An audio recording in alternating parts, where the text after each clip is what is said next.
Hey everybody, Shay here. Welcome back to another chapter delve of Blah Master Edition Volume 1 by Tsutomu Nihei. And we're going to be doing not a log number, but something called an X log. I don't know what that is. I believe there's only one. I believe I checked this last episode. There is only one X log. No, there are two X logs. There's one near the end as well. It looks like it's also at the end where it would transition theoretically from an Act 2 to an Act 3. I don't know if that matters, but I'm going to be looking at the next phase here to kind of be a gateway, I suppose, maybe, into a Chapter 2. What is the quest for our main character, Kiri? I do need to see his name more often because I do tend to have... I could look it up. I'm going to look it up. The one time I got it was from the little girl called him Kiri. Right there. And then the ally in the log 2 also refers to him by name, and he gives his name to the human settlement. So far, there's been exactly one reference to his name in every one of the logs. Just dawned on me right now. Exactly one reference to his name in each of the logs. I don't know if that's going to be a pattern for whatever reason. It'd be interesting if they maintain that, just because it's the one thing I just made a comment on, is like, I need to sit and see his name more often because you connect to names, you know what I mean? Like, but I'm like, I don't see his name enough, so I get disoriented. But that being said, no, we got names of the other characters that were sort of those humans in the settlement. To some degree, we got their names. I didn't get the name to the person in log 2. Anyways, we are in X log, whatever that means. I don't even have a number here, so there's gonna be 2 X logs in volume 1. So I don't know how to distinguish that when it comes to the marking on the episode title and stuff like that, but it is a same length as the other ones, kind of 20 pages esque. So let's get into it and see where it goes. The artwork is sort of the same, but there's something about the gradients feel different.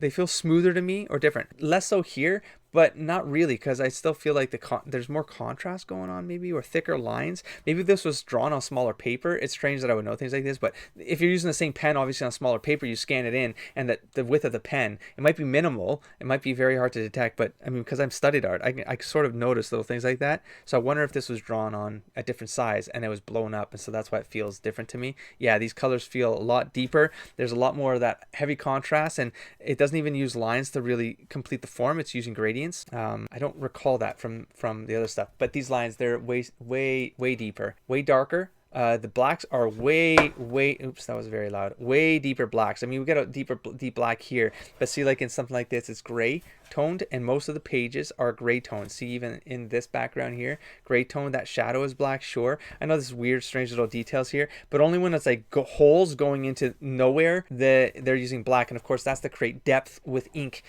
with the colors there. And white is just a contrast, pulls it out to the foreground, right? And it's just to like isolate things and kind of make things pop out into the foreground. You keep the background white, pops up, but then you can and you got the grays up here, right, and it gets lighter back here, but you can reverse it and when you want to convey depth. And then of course you got the silhouettes, or that's just like, it's artistic choice to keep the face, so the person, the identity becomes front and center. But we have a spread like this, and I'm seeing a lot more just dark inks here being used instead of gradients, and that is immediately pops out to me. Okay, so we have an icon here, some sort of insignia that's probably going to matter because they're closing up on it.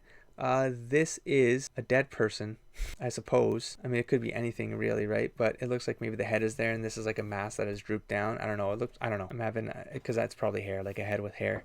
He's just like, all right, someone's dead. I'm moving on with my life. So going up the stairs. Oh, now we're going, almost looks like a graphite gradient, like not pen work. This feels like pencil work or something. So they're experimenting. I don't know the idea behind why this change of art style as they go, but you know what? It could matter. It could matter to the storytelling, because there's so much simplicity going on here that maybe they're doing something with the line work itself to convey some idea about, I don't know, the environment or something. I mean, looking up to, it looks like he's looking up, so it could be to the sun, but what's the sun in this world? I don't know. Is there a sun? Zooming in here, click, click, click. No, isn't that the whole watcher thing that evaporate things with annihilation spheres? We got an insignia, so he's tracking this insignia possibly. I don't know why he would care about the dead body, but again, graphite, him walking through this is more like I'm kind of calling it right now, it looks like there's weeds here, so just the remnants of land or biomasses, and so maybe the line work goes a little bit more graphite, more light and pencil work to convey maybe the idea of earthiness, as opposed to the deeper lines here in the blacks being to convey that sort of that industry that took over or whatever happened. And there's the machine. I feel like they're tearing apart my house and lifting it up from the roots foundations. Anyway, so we'll see if that pans out. That's my speculation up front, and whatever that insignia means, we'll see what happens there. Okay, so he's just strolling around again. We've got some deep blacks down here for the depth again. Just wandering just a wandering, finding the insignia, and it looks like it's behind some sort of wall there.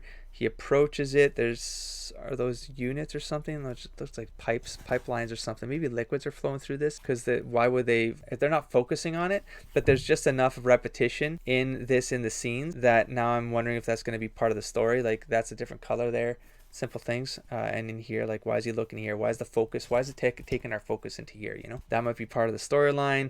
What did he whoop on the ground there? I don't know what this is. His backpack? Oh, it's his bag. And then he drops down. There's stairs there, bro. Anyways, so he's got he jumped from here.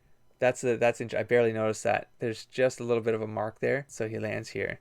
They must have some sort of boots that allow them to do shit like this. And so he opens up this thing here. Jesus, just rips it out of the concrete. It's like it's locked. No prob. No lock, stop, Kiri. Okay. Did I skip a page? Nope. Okay, he's going into some sort of manufacturing, processing plant thing. Maybe, is it a cloning? It looks like maybe the height of a human. It could be something tied to manufacturing things, maybe. Things that look like maybe keyboards. And they got units or some sort of speculation territory here. Oh, are they rations? Oh, he's eating it. Are you eating it, or are you just, what are you doing? No, you're eating it. He's definitely chewing. He's got just a little bit of a cheek bump here, and he's continuing to chomp. Okay, so this is like maybe if they cryo chambers, so if they wake up, they're gonna have food rations here for them. He's definitely chewing, still chewing. Oh yeah, no, we got a body. So speculation is correct so far. There we go. So maybe a bunch of those little one type of thing, creating a new breed of human thing. I don't know. Still chomping away. Okay. Definitely not humans. Maybe those synthoids, I suppose. Boop, boop, boop, boop. He's like, whatever. What do you want? What are you checking out? I mean, that's so cool because it's still designed to look like a vertebrae. The rib cage, the clavicles here, right? The hip bones right here, hip structure, maybe the tailbone kind of like, it looks fish-like. It's so interesting, man. It's just familiar enough to be creepy, you know? Anyways, so gulp. So let's checking him out. And then after he's done chewing, then he punches it, because whatevs. He's like, yeah, I'm just chilling until I'm not. What the fuck was that? Yeah, woohoo, peace. Pew pew pew pew, too late, I'm gone. Go ahead, try to find me. Leave your cage. So using ammunition, so like live, like physical rounds here. I don't know if that like matters, but it kind of suggests a bit more of archaic like history to it, because they're using ballistics as opposed to whatever the hell he's using, which doesn't look like there's any ballistics. Could be some sort of like air particle gun, or some sort of gravity ejector, or emitter, or manipulator, something like that. And then the other ones, the Watchers had more of a disintegration, or like more like an implosion. It almost feels like, yeah, they're messing with physics. The future guns are just physics alterators. So jumps off to this ledge here. There comes his special gun. Wait, is he gonna? Yep, that's all it needs to do. And we do get a bang here. I was making comments a couple episodes ago about like not really seeing a sound come off his gun. It just kind of, things happen. Oh Jesus, launches 2 torpedoes or missiles and kaboom. So I mean, everything in there got destroyed. Whatever they were making in there. It's probably those synthoids though. Gone. I probably get their name in chapter 1, log 1, but so I'm just gonna use my term until it comes up again. So roar, bang, crack. Okay, well, this felt pretty final to me. Yeah, that was it. Just another simple story. X-Log. I don't know why they're called X-Logs. Standalone stories are called X-Logs. I don't know. Maybe they came out online as special editions. Maybe they came out as part of some other collection, and now they're connecting. But I don't know. But it didn't feel connected to the continuity in any way, outside of the fact that in log 3 he was wandering alone. He was going out there, and then he stumbles on this thing. Then he does something about it. Now, if you were connecting the pieces there, that doorway had that eye symbol on it, whatever that meant.